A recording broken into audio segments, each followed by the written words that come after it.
Hello everyone, we are here to give you a brief presentation introducing you to the world of tourism. My name is Loynaz-Silva-Vera and here with me there are my classmates Isabela Loynaz and Santiago Silva. The point of this activity is to define what tourism is, present you in a short and summarized way the history of tourism, illustrate the forms and types of tourism, its modalities and components, and finally describe in a brief fashion the existence of tourism organizations. All right. Tourism is a dynamic and competitive industry that requires the ability to adapt constantly to customers, changing needs and desires as the customer satisfaction, safety, and enjoyment are particularly the focus of tourism businesses. History of tourism. Tourism history can be divided into 4 stages. First, we have the early ages that goes back to the 5th century. Then we have the initial stage that can be placed between the 5th and the 14th century. After that, we have the third stage called development that goes around the 14th and the 20th century. And lastly, we have the global and sustainable tourism stage that started this century. The early ages of tourism were pretty basic since humans were nomadic. These trips were needed from different reasons such as shortage of food and water, looking for a place with better weather, hunting and shielding themselves from danger.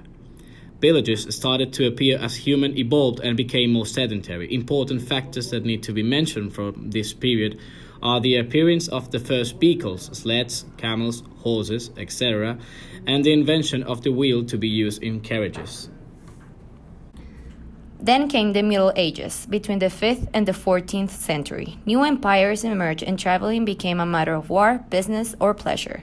Ancient civilizations such as the Greek and the Romans used to travel for religious festivities, and only the high class would travel for pleasure. The same motivators were the key factor for traveling: gathering food, wars, commerce, avoiding dangers, etc. But now religion played an important role in traveling.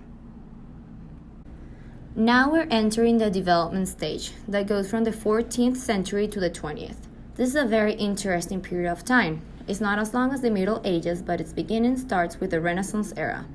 We need to keep in mind that this time was destined for the general desire of expanding one's mind and knowledge.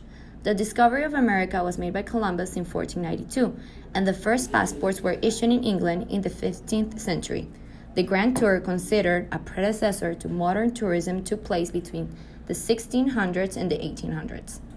Then came the Industrial Revolution, and at the beginning of the 20th century arrived La Belle Époque, when travel undermined education. Nevertheless, with the 20th century came the revolution of transportation, mass tourism, labor rights, the first over-Atlantic flight, shorter travel time, and bigger and faster airplanes. At last, we have the 21st century, where the panorama has changed due to globalization. Now, tourism is sensitive to risk, can be seen as a tool, and is much more specialized.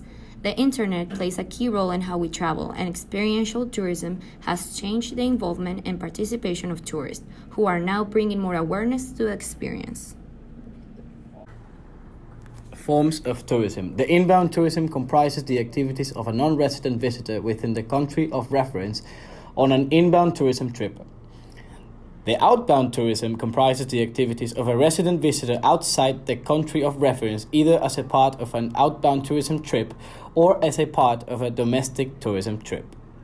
And the domestic tourism comprises the activity of a resident visitor within the country of reference, either as a part of a domestic tourism trip or a part of an outbound tourism trip.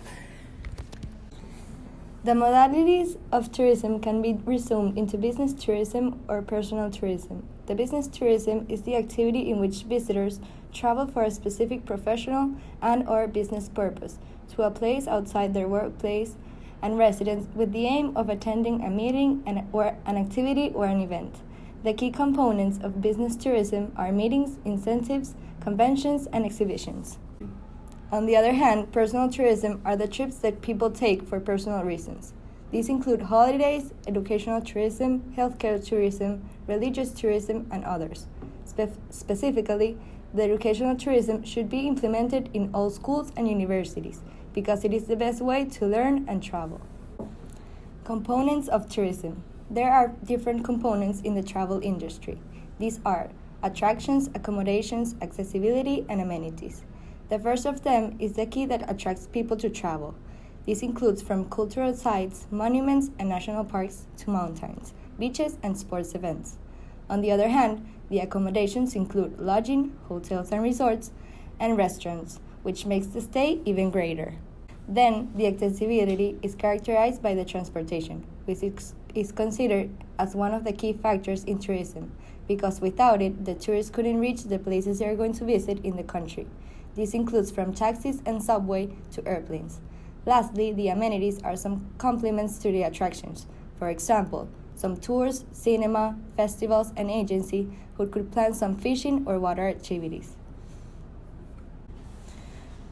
The World Tourism Organization is an organization that promotes responsible, sustainable, and universally tourism because they want to minimize the negative impacts it can have. It is important to state that it is a United Nations agency. This is why any country who is a member of the UN is able to apply to be a part of the World Tourism Organization. Membership includes 158 countries, 6 associate members, and 500 affiliate members, who represent different sectors of the countries.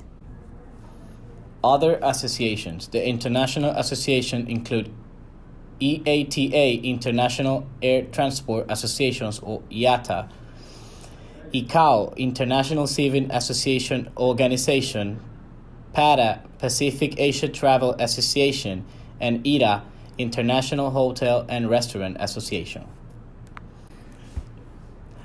In the national organizations, we have MINTUR, Ministerio del Poder Popular para el Turismo, VENETUR, Venezolana de Turismo, and INETUR, Instituto Nacional de Promoción y Capacitación Turística. In conclusion, we have learned that tourism has grown a lot since the early stages and eventually has evolved thanks to globalization and technological advances in our society. We also learned that there are many types, forms, and associations in tourism, and also that each modality is important to make the stay of the visitor even greater.